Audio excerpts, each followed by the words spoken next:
What's up, Rams fans? Welcome back to Rams Showcase. Tonight, the Rams roster gets adjusted and it's not done yet. Plus, two teams separate in the NFC West. And later, the Rams head to Texas to play the Texans. We preview Rams at Texans next on Rams Showcase. Welcome to Rams Showcase on Sports War Radio. What's going on, Rams fans, and welcome back to Rams Showcase right here on Sports War Radio. I'm your host, Joe Brandon, but you can and should call me Sheriff Joe Bex. I am laying down the law for you guys tonight. Bunch of cool stuff to get into, some not so cool stuff to get into, but we will talk about all of it. And then we do have the LA Rams taking on the Houston Texans this week. Texans, you know, they did start real strong against the Arizona Cardinals last week. They did not end strong, not in the least, but it's all good. We'll talk about that game on the latter half of the show. But before we get into any of that stuff, before we get into game preview stuff, we got to talk about this week, all right? So we will take a quick look back at this game that we had against the Detroit Lions. A lot of storylines in that game. The networks did not care. They didn't care one bit. They gave us a little tiny sliver of exposure to the world in this one, and it did not go well. So what we're going to go ahead, what we're looking at for this one here is just, we're going to not necessarily dig deep into those storylines. We're going to keep it pretty simple on just our normal look backs, our normal stuff, because if Fox doesn't care, well, we do still, but I mean, you know, it was still a heck of a game, actually a lot closer than I know a lot of us anticipated, but let's go ahead and hop into the good stuff. And first of all, I want to do our giveaway real fast, and I actually got a lot of interesting answers on this one, guys. We actually had the question was posed to you guys is, after Aaron Donald's done, after he retires, does any other Ram wear the number 99? Does it retire with Aaron Donald? I think that he's already made one heck of a case to have that already happen, that the number 99 may never touch another Ram player except for Aaron Donald. This could be it. We could be watching the last of the 99s. We've seen some interesting ones, some really cool names rocking the number 99. Of course, we got Aaron Donald right now. My favorite one, and I'm only going to list this one, is CJ Ayu. That was one of my favorite Rams names. There's been a lot of great Rams names in history, but CJ Ayu, that was a good one. So that was my question to you guys. Got a lot of interesting answers. Most of you guys, I would say the very large majority, in fact, I only saw one person say that the number 99 will appear on another Ram after Aaron Donald is done. I don't know if I agree with that fully, but also let's hope that that's a long ways away and that we don't have to have that conversation for many, many years. That's the goal here. So of the answers here, I've got them in my bucket hat. I got all the little cards here, and I do have a question for you guys today that is kind of related to some news that we will talk about here shortly. So we'll put this over here, make aggressive eye contact, uncomfortable levels of eye contact with the camera right now. We're doing that. And then this name right here, that's our winner. And this one's going to go to John Perry. You are the winner. Another double winner. So that's pretty cool stuff, man. For everybody who entered, I do appreciate the heck out of you guys for, being here and participating in Ram Showcase, but also for answering my questions here. All right. So John, what I'm going to need from you, I need you to send me, you know what? Just a confirmation, because I know I have your address because you won not that long ago. So just give me some kind of confirmation, just a quick, how do you do? And I'll give a confirmation back to you that I did receive that. We'll get that sent out to you. What I'm going to need is that message by kickoff on Sunday. The Rams do have an early kickoff this week, 10 a.m. Pacific time, so make sure you do that. And actually, I want to say that John was the only one who said no, saying that somebody else would wear number 99 on or after Aaron Donald. So is there something to that? Does John know more than we know? Is the universe and John connected in ways that we can't understand?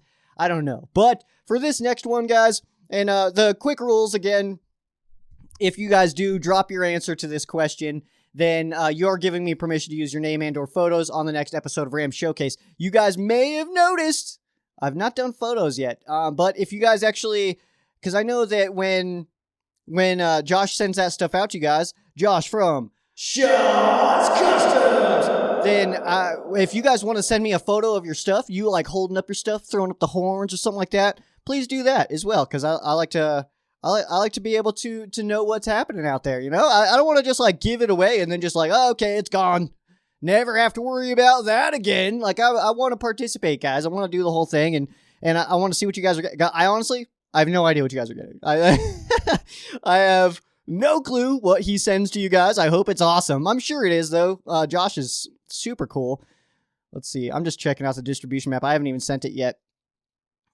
Oh, man. Rams are not getting big areas, man, but all of Arizona gets to see us, or at least a big chunk of it. We'll put that up on the second half of the show, though, for the viewers. For you listeners out there, you're just going to have to go to the Rams Showcase Facebook page or something and subscribe there or like there and follow and all that stuff here.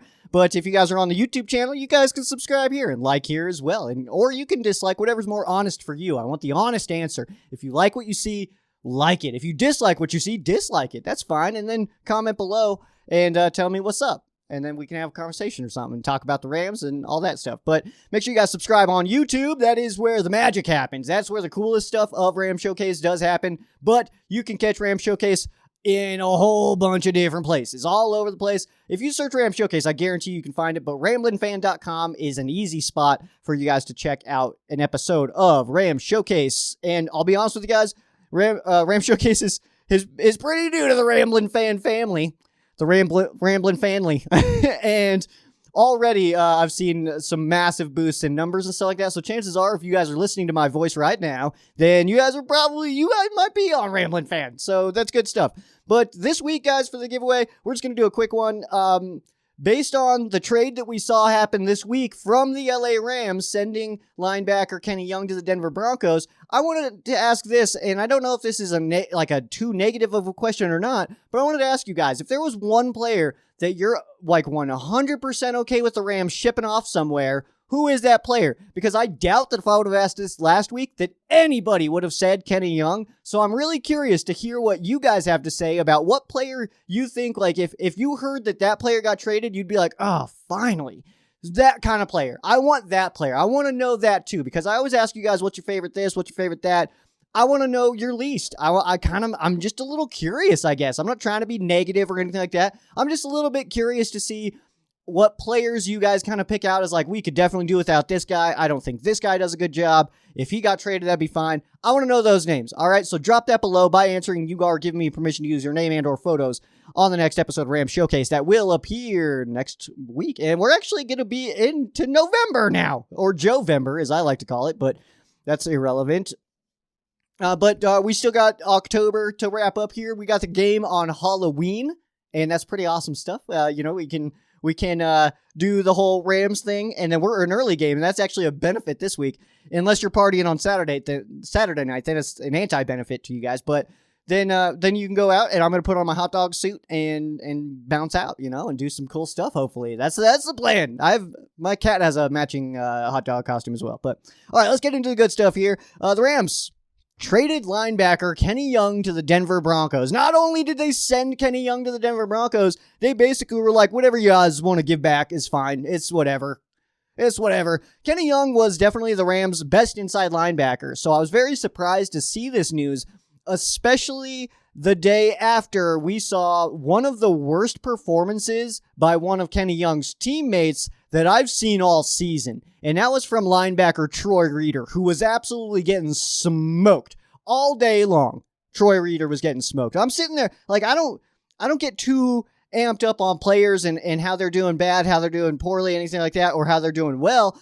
I kind of stay pretty even there, but Troy Reeder was just off. And I don't know if that's a single game anomaly, because I've liked Troy Reeder in the past, but he was not getting it done in this game. So to see that performance out of Troy Reeder, getting ankles busted, missing the onside kick, getting blown up on blocks, stuff like that, it was a surprise to see the Rams take away from that position group and not really get anything in return. So the Rams send Kenny Young and a 7th-round pick to the Denver Broncos in return for a 6th-round pick.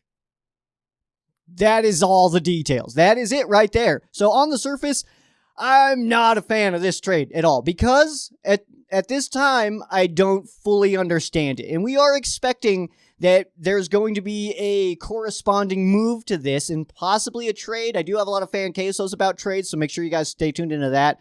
That'll be on the back end here of Ram Showcase, but I was very surprised to see that trade, and man, so it's just such an interesting thing for me to see this trade come in, because at first it was like I heard about it on a Facebook message. That's like the first thing I saw was a Facebook message, and it just said like, really, Kenny Young or something like that. It is like, oh no. And I was so sad about it. And then I looked up the details, and then I was just confused. So we are expecting a corresponding move. Will it be a trade? Probably, if I had to guess. And this also, I think, will tie into the fact that the Rams just freed up some cap space by moving around some money with Rob Havenstein's contract. So the Rams do now have, it's like a little over $4 million, or I want to say it's almost $5 million in cap space. I thought I wrote it down. I guess I did not. I could do research here, but I'm trying to talk to you guys, okay? So it's fine.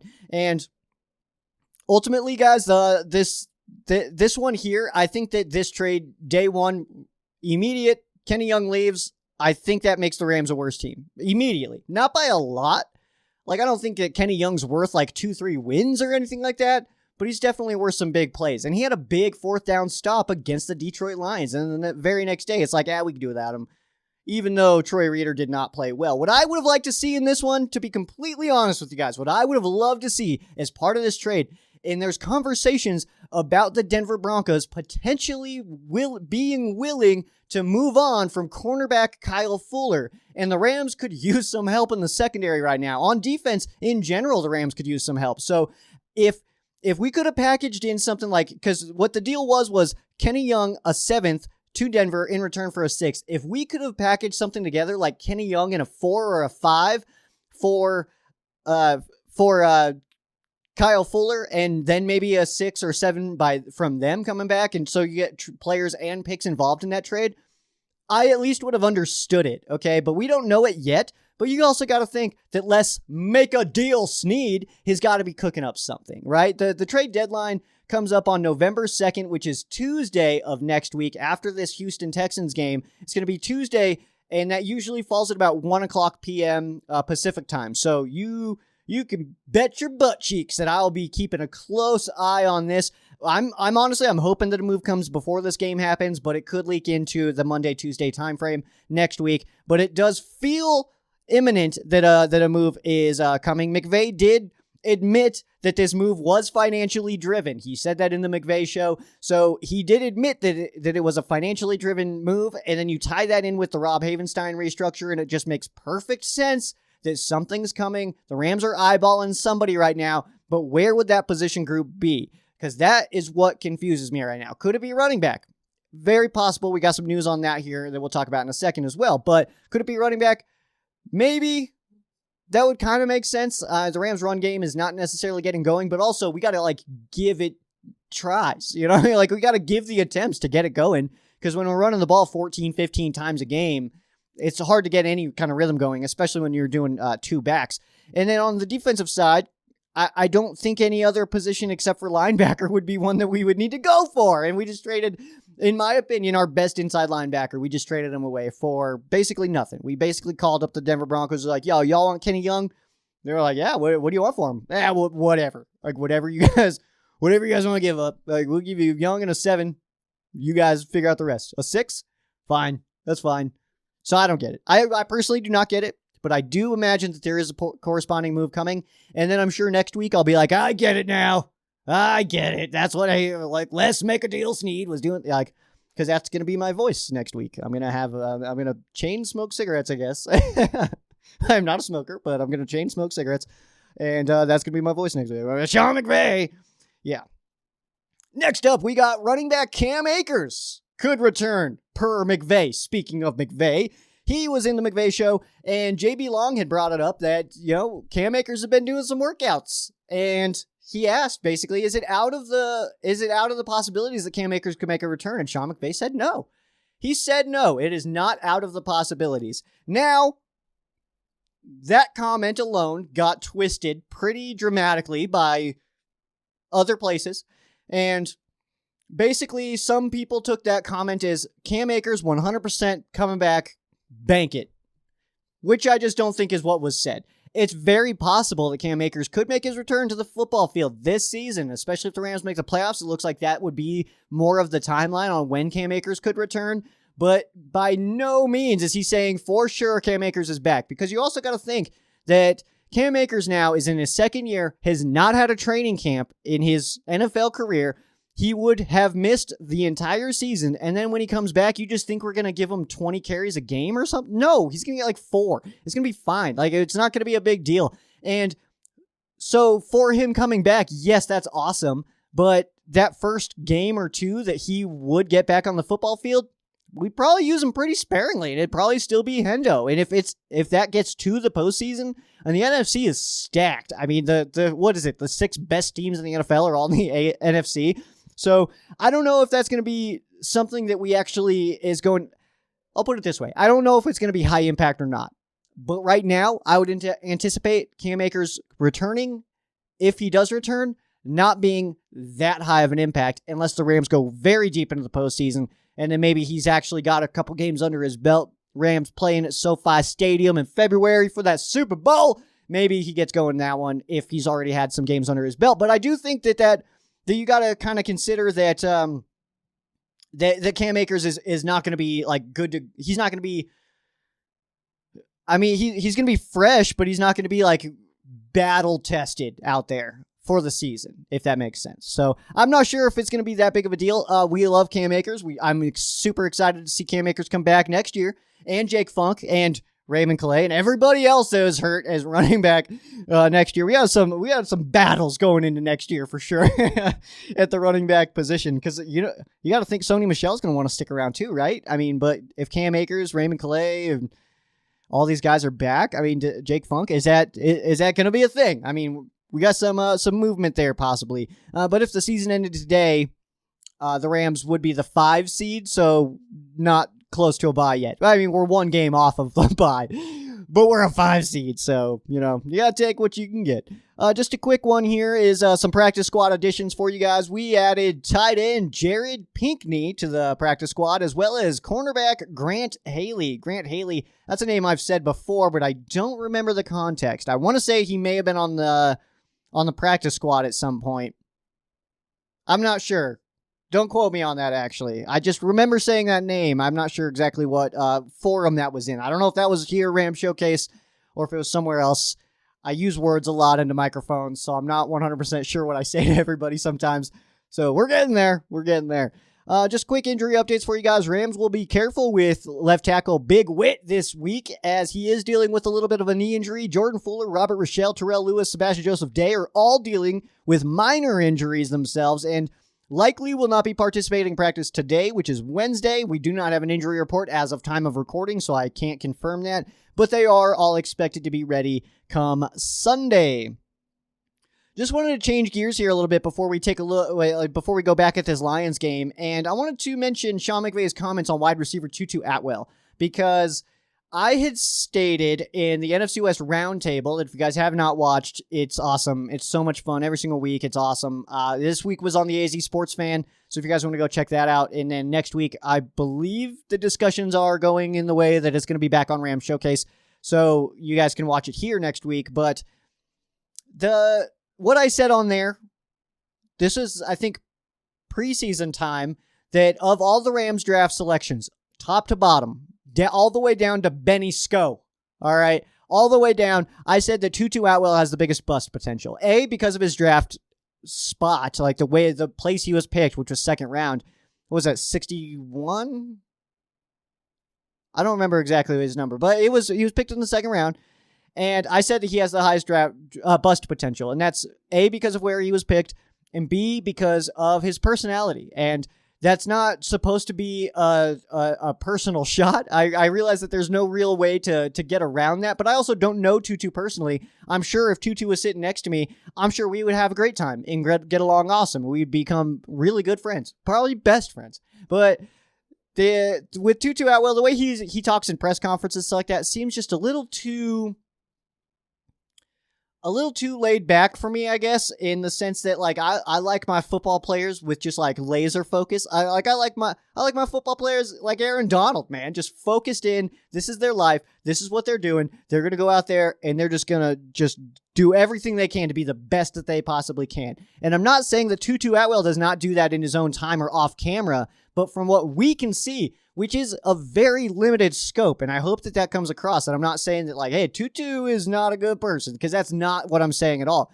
What I'm trying to say here is in those press conferences, which is very limited time, and what we see on the football field itself, it does kind of seem like Tutu Atwell might have some issues there with maybe it's a confidence issue. Maybe it's not a personality thing. Maybe he's just lacking some confidence right now, and so something big could spark that, and then we could see like what Tavon Austin was supposed to be in Tutu Atwell, something like that. Or he's just a little bit too reined in. But Sean McVay's comments here is saying that he would like to see a little bit of a sense of urgency out of Tutu Atwell, and we could pick apart that statement, the sense of urgency statement. Maybe he's not paying close attention in meetings. Maybe he's practicing kind of soft, something like that. Sean McVay has those answers. I do not have those answers for you guys. But what I can tell you guys, what I can answer is that, Tutu Atwell so far this season has been disappointing. He was the Rams' first selection in the 2021 draft, and he has been disappointing. He hasn't shown us anything, any flashes, anything in press conferences, anything on a punt return that goes like, oh man, like, well, I mean, he's not getting it done right now, but he's got it. He's got something. Like, well, in a couple years, man, we're going to be talking up Tutu, riding the Tutu train. And that's just, I'm just not seeing that yet. We have not seen anything from him that's like, oh man, we need to get this guy out here more. We need to get him on offense. We need to do this.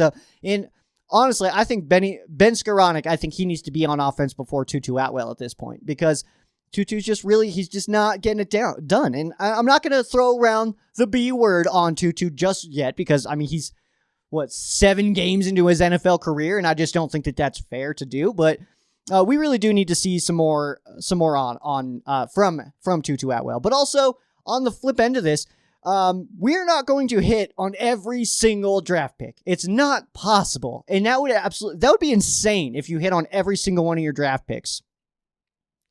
But, some just aren't going to work out. And I see some people already criticizing Sean McVay for drafting Tutu Atwell, and I just don't think that that's warranted either. I don't think that that's something you can necessarily do yet, because A, we have not seen Tutu Atwell come in a lot on offense, very sparingly, and he's 7 games into his NFL career. Can we give him a chance? Can we give him at least a couple of years before we're like, he's bust? Like, we got to give him a little bit of a chance, all right? But what we can see now is, it looks like, from the outside perspective, it looks like Tutu Atwell is maybe not as bought in as others. He maybe doesn't look as fast as he was advertised. We haven't really seen that burst out of Tutu yet. We saw one in preseason where he kind of popped. I think was that in Denver? I'm trying to remember what game that was. No, it was in SoFi. Oh yeah, it was against the Chargers. Yeah, I was there. Good stuff. But yeah, we've seen a couple, like a pop here and there, but we really haven't seen him turn on the Jets and hit it. We have not seen that yet. So he seems to find the holes just a little bit too late, and he doesn't really hit north with any conviction. He just seems to kind of be going with the flow of things, and then just gets forced out of bounds or tackled. So there's a lot of improvements that we would all like to see out of Tutu Atwell. I'm not going to throw the B word on him quite yet, but I will say that I think that if this trend continues, I don't think Tutu will be around very long, but I do think we need to give him a fair shot. In 7 games into his first season as a pro on a very loaded group, which is, headlined by Cooper Kupp, Robert Woods, Deshaun Jackson, Van Jefferson. With guys like that, I mean, it's hard to get into the offense, so maybe he just needs some more time out there. And that's really where I'll leave it, man. I'm not going to throw Tutu out, the Tutu train. I'm not going to throw him out just yet, but we do need to start seeing some flashes at least. Otherwise, that B word will be slapped onto Tutu. We'll go ahead and take a quick break here, and on the other side, we'll get the look back. So don't you move!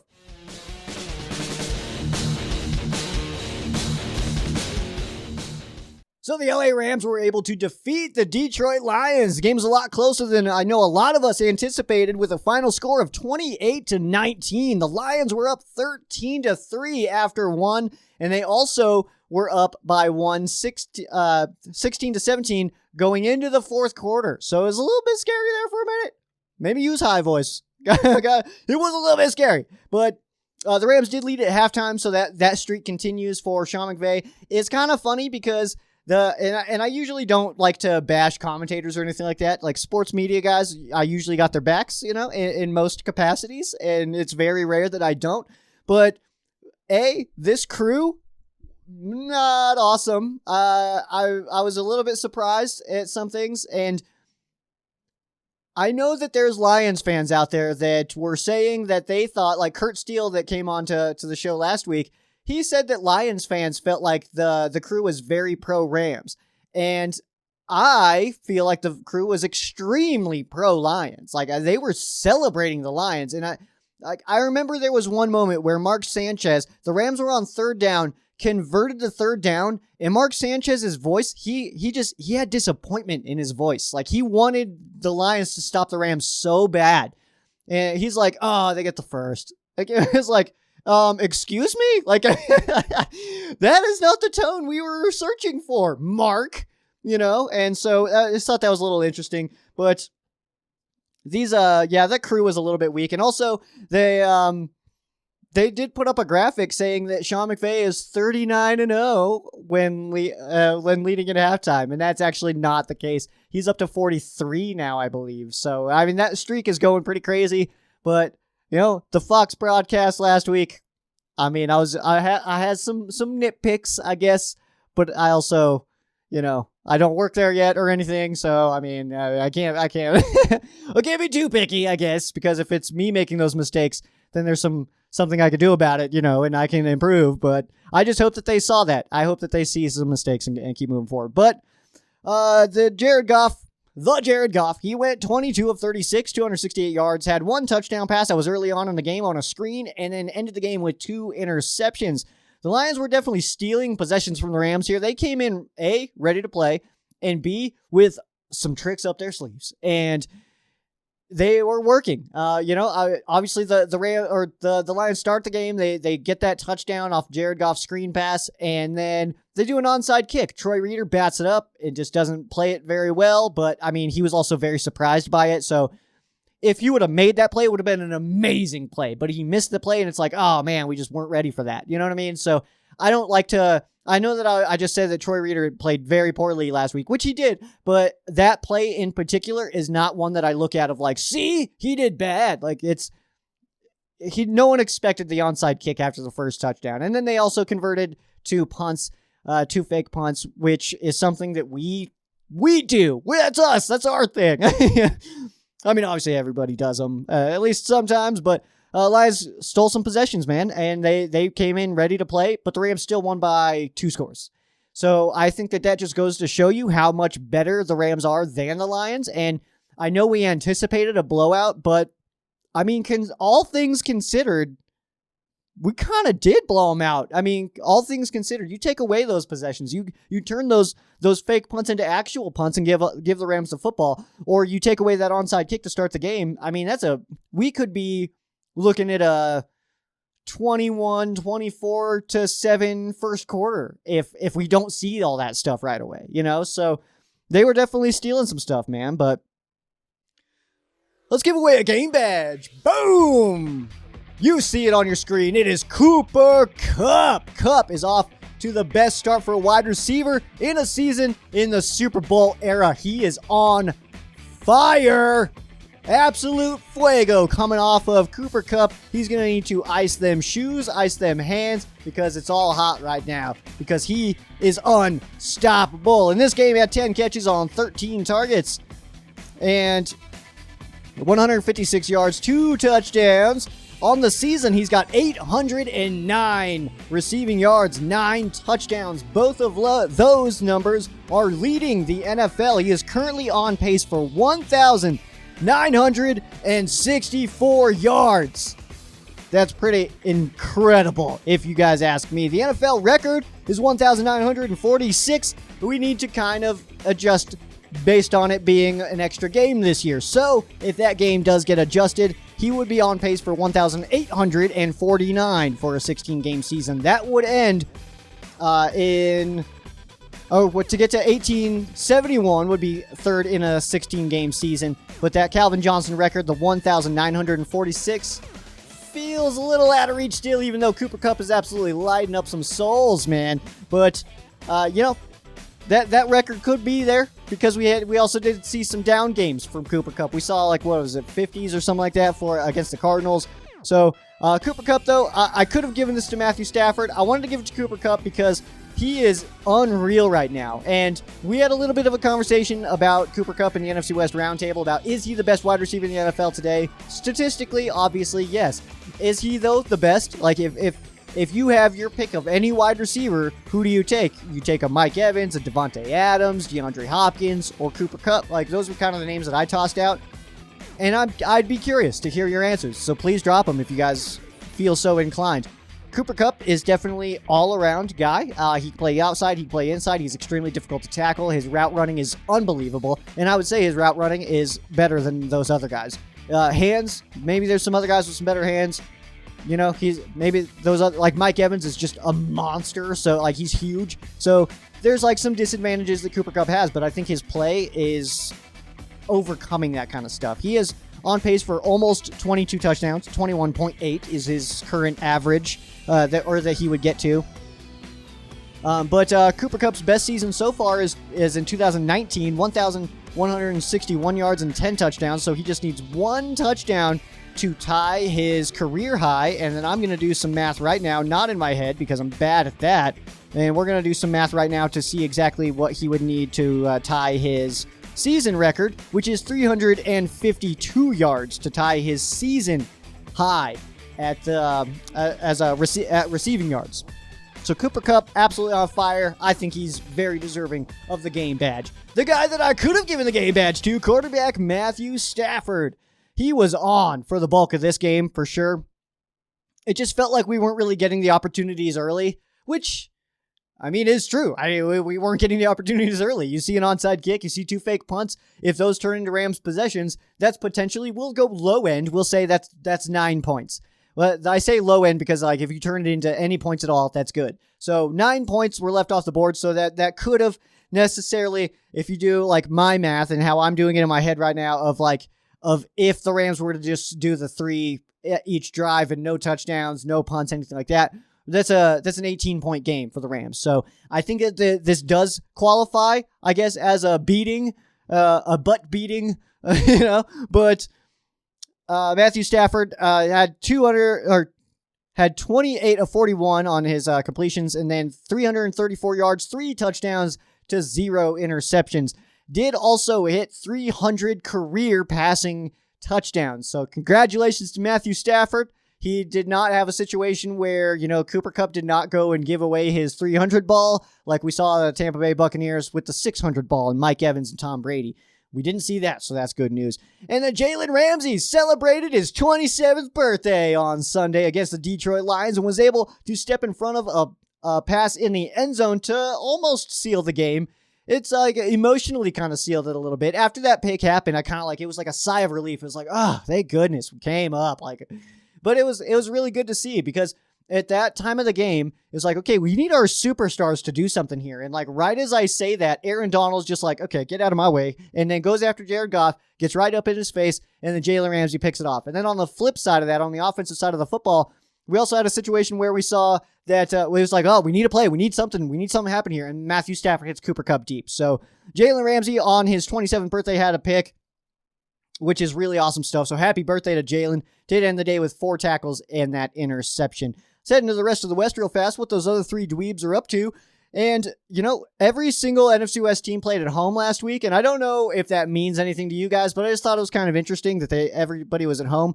So we'll start with the Arizona Cardinals. They did defeat the Houston Texans 31-5. That score started 5-0 from the Houston Texans. So I was kind of sitting there for a second. And I was like, wait a minute, is this going to be the one? And then no, Arizona was like, nah, we're good. We're just going to go score a bunch of touchdowns and stuff. And so they ended up beating up on the Houston Texans. They did hold Houston to 160 offensive yards. And this is the team the Rams play this year. 118 passing yards, 42 rushing yards. Of course, they do get their quarterback, though, against the Rams. In Week 8, the Arizona Cardinals will play at home against the Green Bay Packers. And this game will be on Thursday Night Football. It looks like no Lazard, no Devontae Adams. Former linebacker coach Joe Barry, Packers defensive coordinator, he's got the vid. He will not be rocking. He's going to be 19'd up, and so he will not be on the sideline for this one. And that's just super unfortunate because as a fan of the game, as a fan of football, I really wanted to see these two heavyweights go at it at full capacity. I do feel like the Arizona Cardinals get away a little bit with an easier Packers team, but it is still going to be tough. Obviously, Aaron Rodgers is still going to be there. Aaron Jones is still going to be there. And they still do have some weapons. Tunyon, that defense is okay. But ultimately, I think that the Arizona Cardinals will probably win that game because of the lack of the weapons on the Packers side. But hey, I would not be sad if the Green Bay Packers won that game. And that means the Rams will still be in second no matter what happens. But yeah, Rams are in second place after Week 8, no matter what. Like, it doesn't matter what happens. That's gonna be a thing. Because even if the Cardinals lose, Rams win, we'd be tied, but they would have the tiebreaker. Indianapolis Colts defeated the San Francisco 49ers. That game was 30-18, played on Sunday Night Football, and I don't think the 49ers are very good right now. I just don't think they're a very good football team. And their mess at the quarterback position is just that. It's a mess now. I mean, you moved up to take a guy at 3rd overall, Trey Lance, and then you're still going to play games with Jimmy and just be like, hey, well, Jimmy's healthy. He's our guy. Like, we already, the whole universe knows that you're moving on from him. How about you start your future now? When is the future? Is it today or is it later? That's a weird way to word that question, but I think you guys understand what I mean, and that's the important part. And, yeah, I was just a little bit wrong about the 49ers coming into the season. I thought that they were going to be a lot better this year, but they are not. So, hey, it happens. I'm also happy that the rest of the world knows what a bomb cyclone is now, because as a resident of Colorado, we got a bomb cyclone in 2019, but it actually was snow. So this was it was cool to see and cool to hear about, and everybody was calling it cyclone bomb and stuff like that. But you know what? When it happened in 2019, none of us had heard of it either. So it was pretty cool stuff. But and I love snow. I love when we just get absolutely smoked with snow. If you guys look up in Albuquerque Low, that's what it's called. When a little pocket of low pressure gets over Albuquerque, Colorado Springs gets absolutely wrecked with snow, and it's my favorite thing ever. And I remember one as a little tiny kid, and it was like snow was like up past my belly button, and I had an awesome time. We were off school for like a week in that one. None of that's relevant, though. Week 8, the San Francisco 49ers are playing at the Chicago Bears. That game kicks off at 10 a.m. on Fox. And the final game of the other three dweebs is the Saints did defeat the Seattle Seahawks in Seattle 13-10 on Monday Night Football. Just 219 offensive yards for the Seattle Seahawks. There was rain in this game. The entire West Coast was kind of getting it, and even like Southern California was seeing some water falling from the heavens. But in Week 8, the Jacksonville Jaguars head to Seattle to take on the Seahawks. That game's at 1:05 p.m. on CBS. And I think I'm picking the Jags in this one, guys. I don't think the Seahawks are very good without Russell Wilson. I've talked about it a lot, is that I think that Russell Wilson's been carrying that franchise for the last few years. And I think that it's evident now that he's finally missing games, and we see that they are not a very good football team when Russ isn't on the field. There's too many issues that they have that can be hidden with Russell Wilson's experience and his skill set. And then when he's gone, it just exposes all of it. And that's what we're seeing right now. I think the Jags come out on top of that one. Let's go take a look at the full standings here. You got the Arizona Cardinals in first place, undefeated still the only undefeated team in the NFL. I mean, that's going to be the case until they lose, because it's not like a team can become undefeated. The LA Rams sitting in second, 6-1. And then you got those bottom teams down there. They're way down there. Pull out your binoculars so you can find the 49ers and Seahawks. 2-4 for the 49ers and 2-5 for the Seattle Seahawks. The 49ers have already had their bye week. Seattle's is coming up here. Rams have a couple more weeks until we hit ours. I think it's, 3 more games until the Rams are on a bye week. And we will still continue the show. We are not going to take a break as we've normally done. It's just going to be awesome. We're just going to keep going. But Those are your standings for the NFC West going into Week 8. And, we need somebody to take out these Arizona Cardinals. Who's going to do it? Does it have to be us? Never send a Packer to do a Rams job. All right, on the other side, we've got the game preview. Rams heading out to Texas to play the Houston Texans. We got the preview next. Don't move! What's up, Rams fans? I'm Sheriff Joe Bags, and you need to know about Shaw's Customs. Custom vinyl decals are the best way to show all the other cars in traffic what you are most passionate about. Deals on vinyl packs right now with 7 different logos in yellow, white, or blue. Custom shot glasses and beer mugs for brewskis with the broskies. That's not all. No way. Superhero and political decals also available. Visit the link in the description and check it out for yourself. Tell Josh that Sheriff Joe Bag sent you. You won't get a deal, but he'll get a kick out of it. Shaw's Customs. Link for Shaw's Customs will be in the description below. Make sure you guys head over there and check out all the sick stuff you can get. Oh, I moved stuff around. I forgot. The cup's over here now. Well, make sure you guys check out Shaw's Customs. You guys can do Ram Showcase logos. All you have to do is ask, and Josh will get that sent out to you from Shaw's Customs. That's one of my favorite things. That's good stuff here. Before we get into our game preview, though, I got to tell you guys about Thrive Fantasy. You prop up with Thrive Fantasy this football season, which is, we're closing in on halftime here of football season. So if you guys are not getting started, what are you doing?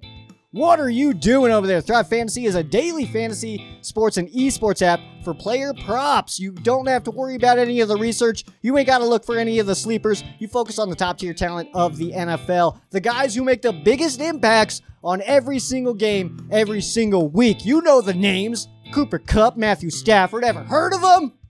Those are the guys that you can pick for this one. You don't have to worry about Tutu Atwell. You choose 10 of the top 20 available player props. Each prop is assigned a fantasy value for both the over and the under based on how likely it is to happen.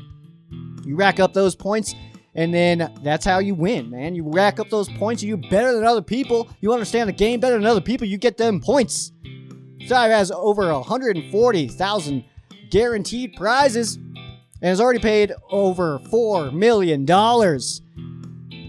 Use promo code RAMSHOWCASE for a 100% match on your first deposit up to $100. So if you put in $100, you got $200 now. You can go to thrivefantasy.com. You can download the app in the App Store or the Play Store and get started that way. Or if you guys want to just hit the link in the description below, I'll shoot you guys right there. You don't even need the promo code. Sign up and prop up today, Thrive Fantasy. If you're more of a gambler, the gambling man, then you need to know about BetUS, all right? If you're looking for a sports book to put your money where your mouth is, everybody likes to talk a big game about who they think's going to win. How'd you put some dollar bills on it, man? Put them dollar bills on it. Look no further than BetUS. You probably already know that BetUS has been around for almost 3 decades, thriving and paying their loyal customer base. That's you. That's you, man. Head over to betus.com, betus.com, or you can call 800-69-BET-US. That's 800-MY-BET-US. And use promo code RAMSHOWCASE for a 125% bonus on your first deposit. RAMSHOWCASE 200 if you're using crypto, and you get a 200% bonus on your first deposit. BetUS has everything: NFL, NBA, NHL, MLB. We're in the World Series right now, so if you guys want to hop on that one, do it quick. NHL's just starting up. NBA's getting going now. Good stuff. You do it all live as well. You want to bet the Rams to smoke the Houston Texans at a 14.5 point line this weekend? You go ahead and do that. If you guys want to put some money on the Stros to get wrecked, because I know most of you guys here probably anti-Stros. Anti-Stros. And so far, so good for the anti-Strozers out there.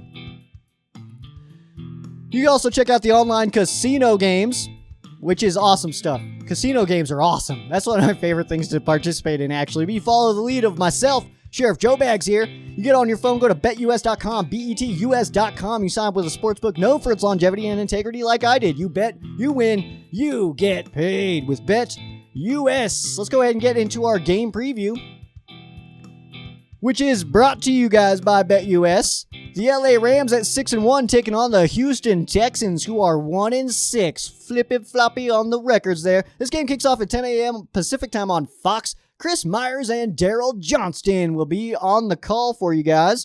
And let's see what the color is here. I forgot already. It's going to be the yellow zone again. But we'll put that up here in just 1 second because the Rams are favored in this game by 14.5. The over-under is at 48. So if you guys do like putting money on games, that's decent right there. All right, 14.5. I know that the double-digit lines tend to scare people, and the Rams didn't cover last week against the Detroit Lions. But there's something about this Houston game that, like, we'll talk about rankings here in a second and, like, where they're at and stuff like that. But I think the Rams can put up some points here. And Tyrod Taylor, I mean, is he just going to come back and just start just diming us up?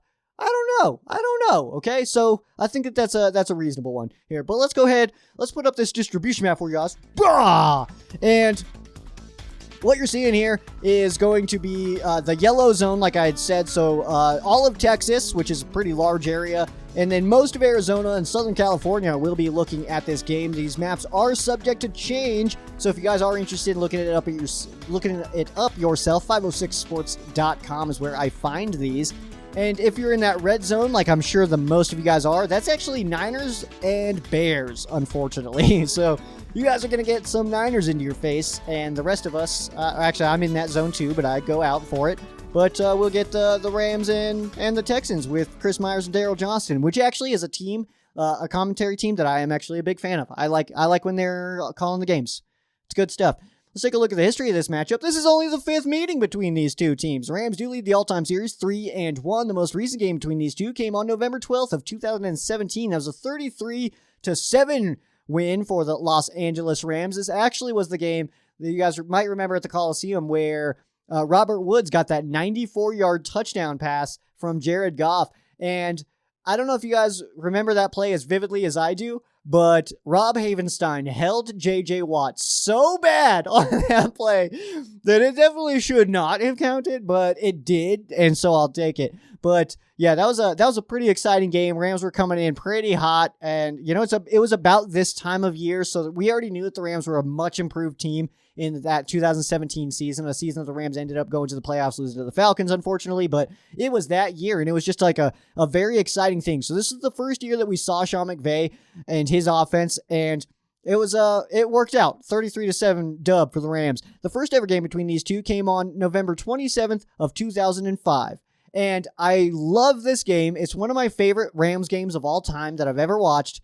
And it was the birth of Fitzmagic in St. Louis, or for St. Louis. The game was played in Houston, but this game was the birth of Fitzmagic. The Rams were down at halftime, 24-3. Mark Bulger did not start in this game because he was already hurt, and then backup quarterback Jamie Martin, he got hurt as well, and then Ryan Fitzpatrick comes out, and we're all looking at this beardless, dorky-looking dude like, oh, great.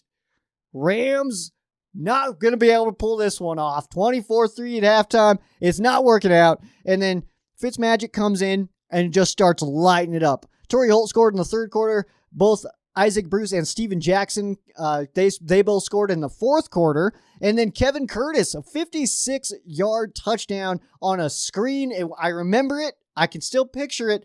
The ball goes to the left. Number 14, Ryan Fitzpatrick. He snaps the ball, throws it over to Kevin Curtis, and then boom, lines it up, gets some good blocks, and he is out, and touchdown. Rams win. Rams scored 17 points in the fourth quarter with Fitzmagic. Heck of a game. I'm sure most of you guys remember it too. I'm sure I'm not I'm not storytelling over here. I'm just telling you guys what happened because it was awesome and it's good stuff. And then the one loss of this series did come on the 20th of December of 2009. That was a 16-13 loss for the Rams. And honestly, that was 2009 though. That's like one of the worst Rams seasons ever. So we don't like to talk about it too much. Well, let's see here. We are taking this obviously we take everything one game at a time. That's one thing I hear all the time. I'm not necessarily like, I don't feel like I personally need to take things one game at a time because I don't have to prepare for any opponents. We're just here to talk and stuff. But this game does have that feel to it. It's like, okay, we cannot let the Texans do this. Like, we have to focus on this game because the Rams do follow up this game with two primetime games against what should be difficult games. And that first one is going to be the Tennessee Titans on Sunday Night Football, and then the Rams are on the road at the San Francisco 49ers on Monday Night Football. And I know you guys are sitting there right now, it's like, 49ers aren't even good. It's a division opponent, and those games are always tough. And then the Tennessee Titans, holy moly, man. They are a good football team, and Derrick Henry is a robot. All right? What happens when Derrick Henry and Aaron Donald meet? What happens? I can't wait to find out. But we'll talk about that one next week. And see, we're already doing it. Okay? I just said it, and now we're already doing it. But Texans are not very awesome. They've been outscored in the last 2 games, 62-8. But Tyrod Taylor coming back, I mean, this is definitely not a team that you can just blow off entirely. It's just not. You can't blow off any team entirely. But the Texans, they do have some firepower. I mean, not a lot, but they do have some firepower. I just feel like the Rams will come into this game based on like what happened last week in Detroit or against Detroit. I feel like the Rams are going to be in a good spot to kind of be like, all right, just because our opponent sucks does not mean we need to suck too. Because the Rams really feel like they're playing to their opponents right now. I mean, you lose to, or you have a close game against the Lions. Then you beat the Bucks. You know, it's just it feels a little all over the place right now. So we got to just tighten some things up here. Let's take a look at the matchup in this one. We'll start with the Rams on offense. Rams still a top 10 unit, although that average did drop just a little bit. 3rd in the league in passing, over 300 yards per game passing the football. And rushing, still struggling to get that going, but hey, putting up some points, still almost 30. On the Texans side, they're giving up 405.7, which is exactly what the Rams are averaging. I don't think I've ever seen that in my history of doing these game previews, that we average on offense what the defense averages that we're going against. I don't think I've ever seen that, but our ranking's 10, they're 26, a lot worse. They're also not a very good team against the run, and I know I say that every single week about the Rams going against teams that are not good against the run and then not being able to get it going. So are the Rams just not good at running the football? That really might be the case here. But the Texans also giving up 29 points a game, so I would anticipate that the Rams should be able to score over 30 in this game. That feels like something that should be able to happen. But also, I mean, you got to look at the Texans here. Giving up 29,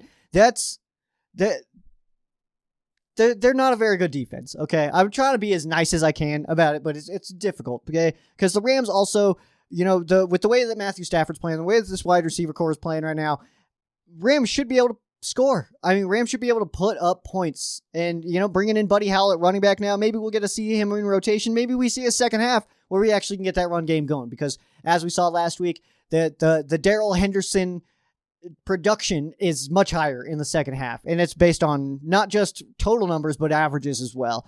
Let's take a look at the other side here. This is the Texans offense versus the Rams defense. The Texans offense almost at the bottom on everything. Very rough for the Texans offense. They are struggling right now. Under 200 a game passing the football, 80 a game running the football. They're only putting up 13.9 points per game. That's horrendous. I mean, in today's NFL, you're only putting up 2 tutties a game. You're not looking good. That's not a good thing at all. On the Rams side, the Rams still struggling on defense, but doing enough, because what you want to look at here, and I know earlier in the season I was saying that like the bend but don't break thing, I don't know if that really counts for the Rams. I do now. Like, I've come around. This does feel very bend don't breaky, okay? Because you look at the numbers here, the Rams tied for 22nd in total yards, but they're also tied for 7th in points given up with just 20.9, so about 21 points a game. And that's where you want to see it. That's the stat that matters. I mean, even AJ Hawk talked about it on Pat McAfee, either that was this week or last week. He said, he's like, I don't care about how many passing yards you have or how many rushing yards you have. How many points did you score? Because that's what it matters. That's what they look at the end. They don't look at the end of the game of who had more total yards. Like, okay, you guys win. Like, that's not how it goes. Put up the points, stop them from scoring points. Rams defense, top 10 in that. So I would like to see the defense not let them go all the way down and tighten up a little bit. But hey, if the Rams defense is still going to be stopping, giving up points, that's a very big positive. Okay, but now we lose Kenny Young. Right now, it does look like the confidence is in Ernest Jones to possibly get some stuff done. Troy Reeder, I would hope that there was something else going on, and not to say like I hope something's going on in his life that sucks, but I would hope that there's something there of like, hey guys, super sorry, but my something crazy happened. My life is absolute bananas right now, so I'm sorry about that. I was a little unfocused. We're getting it back though, and good to go. Like if I got anything like that from Troy Reeder, I'd be super thrilled. He does not owe that to me. So it doesn't matter. Ultimately, I just want to see that come back because Troy Reeder, I've liked Troy Reeder. I liked Troy Reeder last year. And to see the way that he performed against the Detroit Lions was disappointing. It was disappointing because just knowing that he's better than that. That's all. I mean, just we've seen him be better than that. So and now he's going to be like a guy that's in there a lot more. So that's good. Let's see here. Let's move on to the 3-2C. Last week we had Matthew Stafford put up the 334 and 3 touchdowns, no picks. Jalen Ramsey celebrated his birthday on Sunday. I actually didn't know that leading into the game, so I'm happy that I did put him in my 3-C. Did have that pick to help close out the game. Nick Scott had the other one.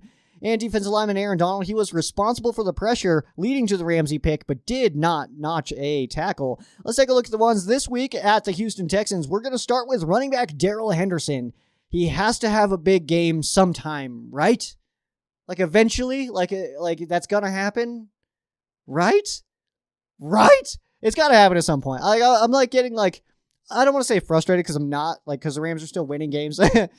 But you want to see that production come from the ground game as well. It feels very much like McVay is in that mode almost all season where he's like, we got a quarterback, we're just going to keep throwing this rock. That's what, and so I feel like once Matthew Stafford's gone, our offense is going to change dramatically. I don't want to see that though. I want to see it kind of get adjusted and just have balance. I don't think that's too much to ask for. This is literally though the perfect game to get him going.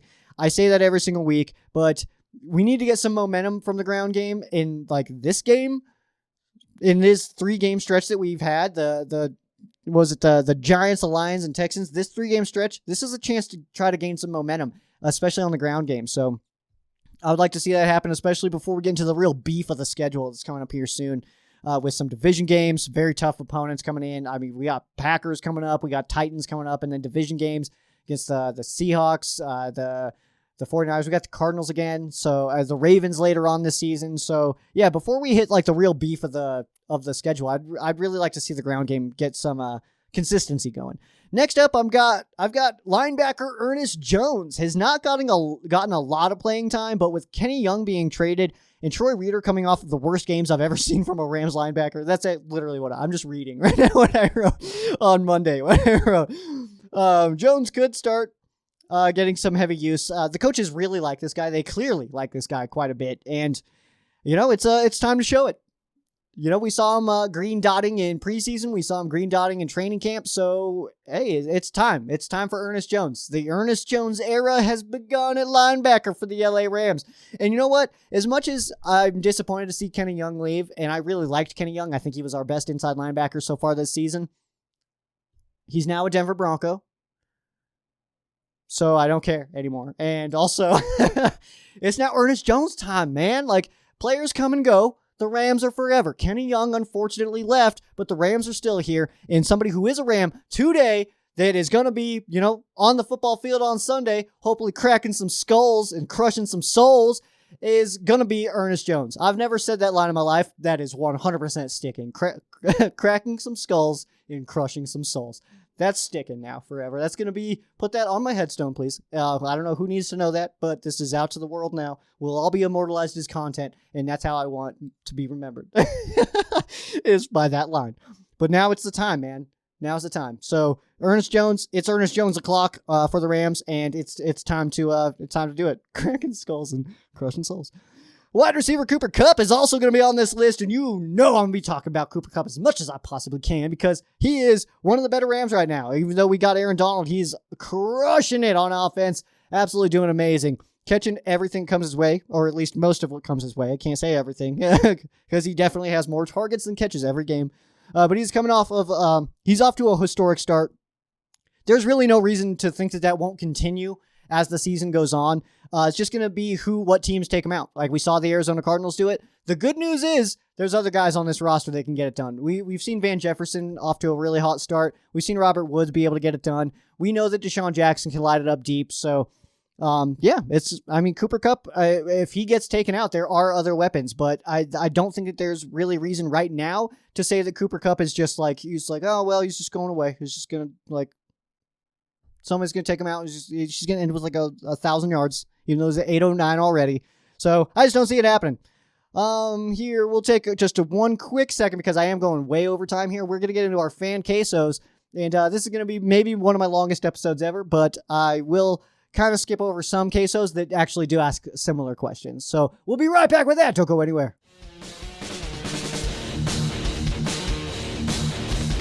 All right, guys, no messing around. We're hopping right into the fan quesos. Edwin, I saw this message come in. I've had it listed just on my notifications since, this morning? And I just left it there because I was like, if I open this, I'm going to forget it exists. So I'm going to open it right now. You're watching that happen. And let's see here. 2 quesos from Edwin.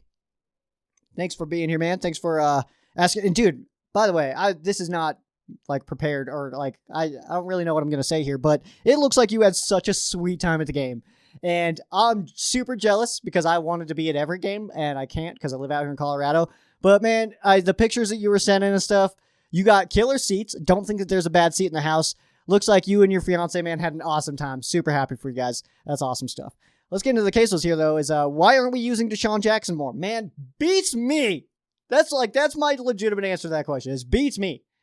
I feel like he should be getting in there a lot more than he has, especially those deep shots, man. At least put him out there on the deep shot. You know what I mean? You got to at least scare the defense a little bit. But I think that we kind of just pick our spots. We're a little picky in that, so I don't know, man. I agree, though. I think we need to use him more. I would like to see Deshaun Jackson get a lot more use because I feel like he's going to get frustrated. I feel like Woods is probably going to get frustrated again. And do we need to see those conversations happen again? Do like Deshaun Jackson and Robert Woods need to every single week go into Sean McVay's office and say, where's my place? Like, Kupp is getting everything, you know? Does that need to keep happening? Maybe. Sean McVay, I think, sometimes gets tunnel visioned in, man. He sometimes will abandon certain things, whether that's running the football or certain receivers that are extremely good. I mean, Robert Woods is incredible. He's one of the, like, I don't even know if I can really, he's top 10 Rams receiver ever. I mean, I was going to say he's one of the best. Like, he definitely can be in that conversation, but the Rams have had some amazing wide receivers. Even, I mean, you go all the way back. I mean, I'm not going to go through and list names and try to think of everybody right now, but I mean, even way back, like, way early LA and like Cleveland and stuff like that. Some really good wide receivers. So I would like to see him get used more, man. I'll tell you that much. Do you think Cam Akers comes back for the playoffs? I think it's possible, but I think that story might be getting blown up a little bit more than it should be right now. And I think that while he could come in and get, sorry, I'm trying to find my quesos here. While I do think he could come in the postseason and get some carries, I do think that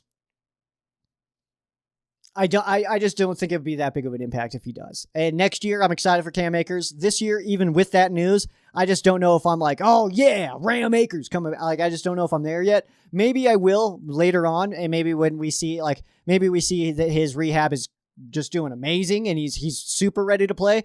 But right now, it's like there's nothing that I'm not going to force excitement right now, not knowing what the future holds, if that makes any sense.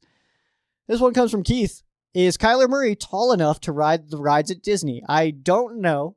What I am going to need, though, is people at Disney to tell me what the limit is, because I have never been there.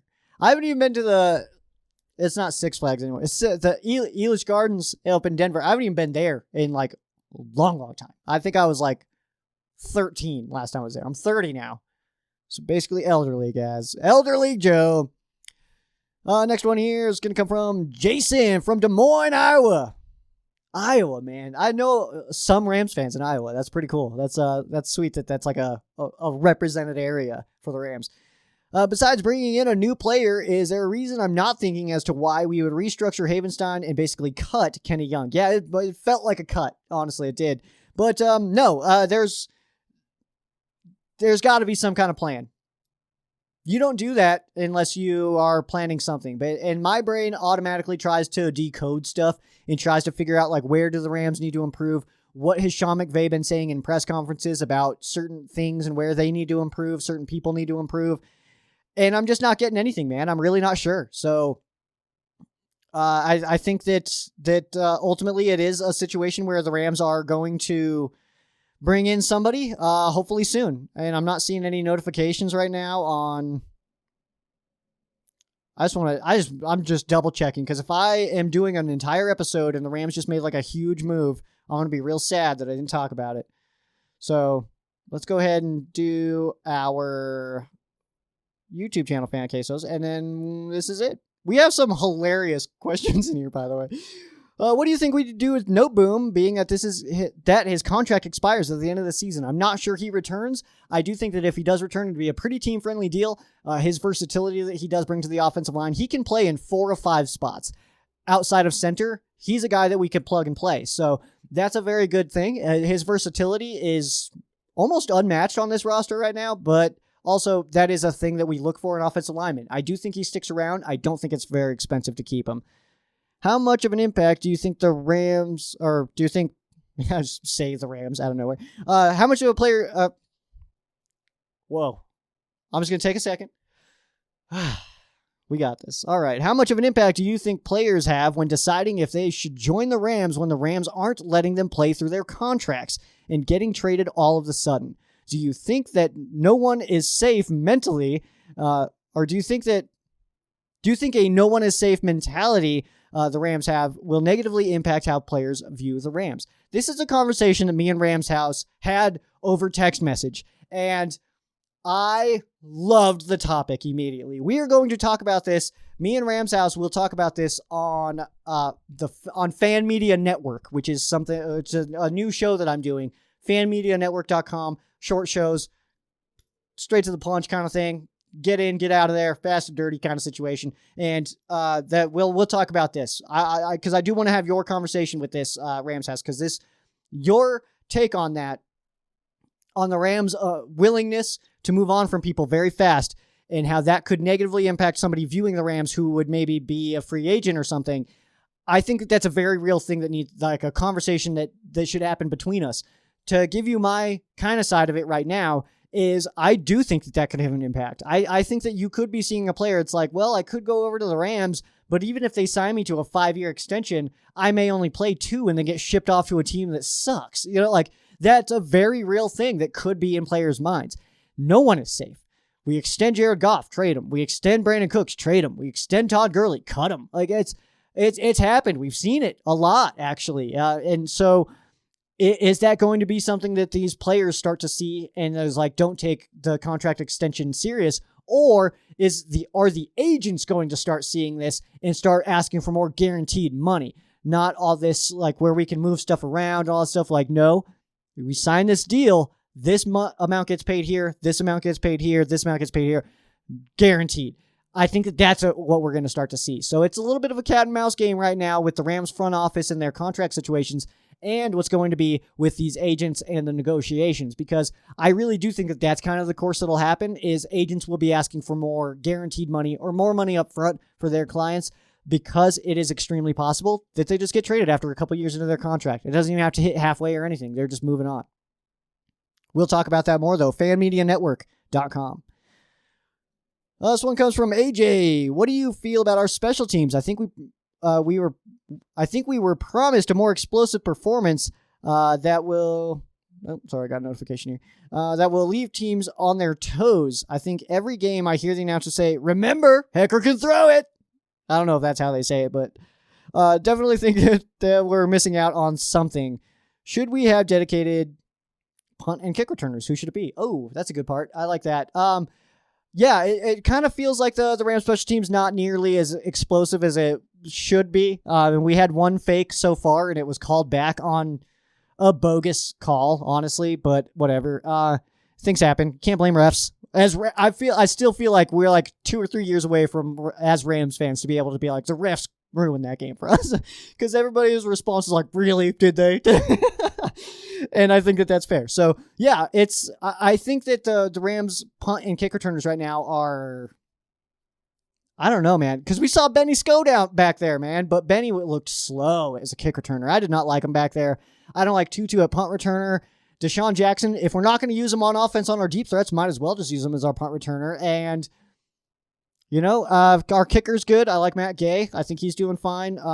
Johnny Hecker's a great punter still. And, yeah, we need to be able to see him throw, because that's one thing he's good at.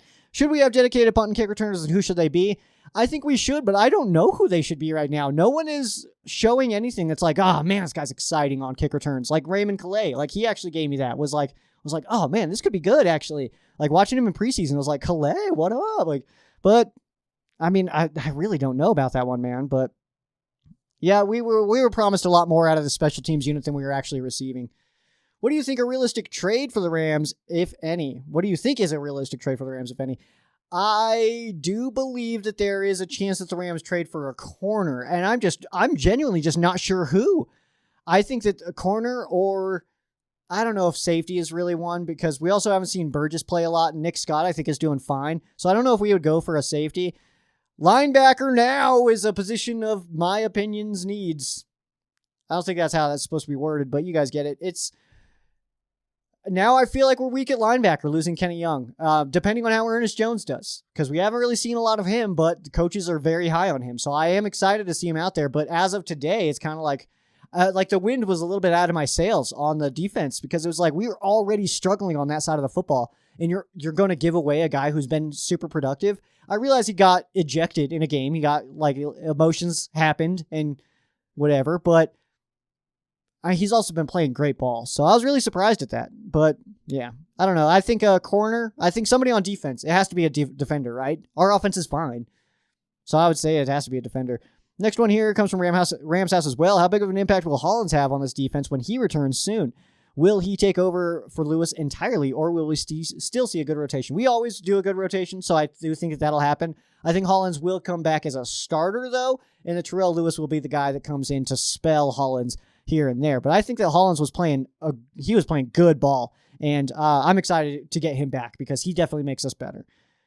AJ, again, what do you think the Rams need to start off hot instead of working through slow starts? What do you think the Rams need to start hot? I feel like the inflections I'm not reading are right. I wish I could hear it. You know what I mean? But I think I understand what you're saying here. Is it a team thing or a Stafford thing? I feel like they're trying to give us heart attacks waiting in anticipation. I know what we're capable of, and definitely feel like we can be the greatest show on surf. I hate that nickname. I think it's so corny. Oh my gosh. So Chris Collinsworth is the first one that said that. He said that a long time ago, years ago. He said it in like 2017. He said greatest show on surf. And I immediately was like, I am never saying that. Like right away. I was like, I'm not going to say that. I don't like it. And then very recently, was Chris Sims. He said it on PFT to Mike Florio. He said it all like all cocky, like he was the one that thought it. He's like, the greatest show on surf. And it's like, dude, we heard that like 4 years ago. You nerd. But no, I hate it. I personally, I mean, if we use it, whatever. I'm not the biggest fan of whose house, Rams house. Like, I know that that's gonna make people mad, but I think it's corny myself. So I don't know, but whatever.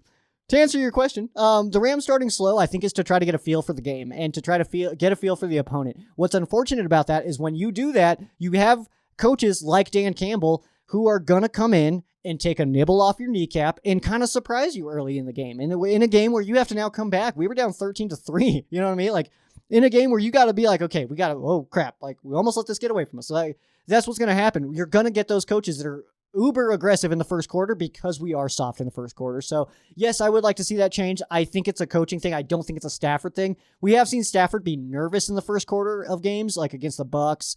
I would say maybe against the Lions a little bit. He looked just like it, but that one was quick. It seemed like he got rolling pretty fast, but that Bucks one for sure started sloppy and then was able to turn it around in the second half. But I do think it's coaching. I think that we're a little reining back. Next one from AJ is Matthew Stafford. What is Matthew Stafford's victory meal? All courses and drinks. I was not prepared for this question. This question actually came in as I was recording, so I definitely didn't see it. But what is Matthew Stafford's victory meal? It's definitely not Eric Weddle-esque, and which is not just a big fat bowl of ice cream like Eric Weddle, but I feel like he's like a little bit of a health guy. I feel like he goes for like, I don't know if he goes heavy or light though. That's what I'm struggling with. I don't know if he goes heavy or light. I think he goes a little heavy. I think he goes for some pasta, man. I think you start off with some nice garlic bread. You hit a pasta, but he likes to switch it up. You know, he doesn't like to just stick with just spaghetti or just, other pastas. Like, I don't know why I forgot every pasta that ever existed just now. But, and then for dessert, I feel like he goes something like a little classier, but like a healthy kind of dessert. Some kind of like I don't eat healthy desserts. I eat crap, so I don't know. I don't know. I feel like it's something classy though. Like him and his wife share it. It's like he eats half of it, and he's like, "This is too sweet for me. Do you want some of this?" Like, that's kind of an inside joke that no one's gonna get. What is Dante Dion's favorite drink? Dang, these are hard questions all the time. I don't know why I encourage you guys to ask these questions because they're very hard to answer. For Dante Dion, I feel like he goes something with a punch to it. I don't want to take a shot at his size because I don't think that's fair, but I feel like he likes Tang. I'm just gonna go with that. I'll go with Tang. He likes Tang. Dante Dion's favorite drink is Tang.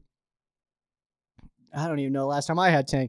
Next one here from Ram House. Do you think Cooper Kupp actually gets 2,000 yards this season? Well, he's currently not on pace for it. I don't think it happens. And the only reason that I don't think it happens is because I think, like, hold on. Let me just do math here really fast. So if we do 2,000 minus 809, right? That's what he's at. Minus 809. So that's 1191. And then we're 7 games in, so there's 10 more games. So yeah, you divide that puppy by 10. So he needs 119 per. I mean, I did not think it was going to be that close. I thought it was going to feel a little further away than that. But 119 average for Cooper Kupp does feel like it can happen. So, you know what, man? Maybe he does get there. Maybe he does. These next couple of questions here are, I was not prepared for. These ones come from Luis. Let's see here. Potential trades. I do think the Rams do go with the corner. We did talk about this, though, so I won't dive too deep in. I do think the Rams, I do anticipate a move. I don't know if it's a free agent or a trade. I do anticipate it being a trade myself, but I don't know if there's another person that would be involved into that trade. I would hate to see another one of these guys go because I kind of like our team right now. There's only a couple of guys that I pick on a little bit, like Taylor Rapp and stuff, but in this week, Troy Reader. But I do think it'll be on the defensive side of the football. I think it's going to be a big name. That's all I really got on that is I think it'll be a splash, but I just don't know who. I don't. It's so hard to answer that right now. Defense will cost us the Super Bowl? That's the question. Yeah, maybe. But offense wins games, defense wins championships, and the Rams are also tied for 7th in points given up. So I like that. That's something. And also I think that this defense can turn it on. Like we've seen them play really well in spurts. It just hasn't been sustained. So I would like to see that. And then the last question here from Luis is how much bananas you need to eat to get radioactive. It's like, it has to be more than 4. It has to be. That's it, guys. That's it. Thank you guys for dropping your fan case. I do genuinely appreciate you guys for participating in that. I know I went way. This is maybe my longest show ever. I don't know if it is or not. We're probably gonna hit about 120, but it's hey, it happens. It's all good stuff. You need at least 4 bananas to be radioactive. That I feel confident in, minimum. But I guess I would need some more context on the radioactivity potential of a single banana. Or like, what is one radioactive unit and how many bananas is that? Yeah, like, is it like 56 bananas to one radioactive unit? Is that even a thing that is real? Does any of that make sense at all? Is the words I'm saying do they make sense? Am I saying real things right now? 56 bananas equals one radioactive unit? That feels real. I'm sticking with it. I don't even care. You guys can do whatever with that information, but I'm sticking with that. 56 bananas equals one radioactive unit. But that is going to do it for me. Thank you guys so much for dropping your fan case. So genuinely appreciate the heck out of you guys. Thank you guys for hanging out with me tonight. If you guys made it all the way to this part of the show, I am big fans of yours. All right, big fan of yours if you're still here with me now, because we went way over. It's gonna be awesome stuff though. It's fine. I got off work early, just a little bit early today, so it's okay. You know, we're doing fine. Going high voice again on you guys. But make sure you guys follow Ram Showcase on all your favorite social media. That would be at Ram Showcase on Instagram and Twitter. Facebook.com/Ram Showcase. You can follow myself as well at Sheriff Joe Bags on Instagram and Twitter. Facebook.com/Sheriff Joe Bag. We try to keep it pretty simple there. Make sure you guys also subscribe on YouTube, like this video, or dislike it, whatever's more honest for you. I prefer honesty over anything else. And, yeah, that's going to do it for me. I am Sheriff Joe Bags. This has been Ram Showcase on Sports War Radio. I'm your host. Wait. I am Sheriff Joe Bags. This has been Rams Showcase on Sports War Radio. For those of you who aren't Rams fans, our thoughts and prayers are with you. For those of you who are Rams fans, thank you guys so much for listening. You guys have a great night.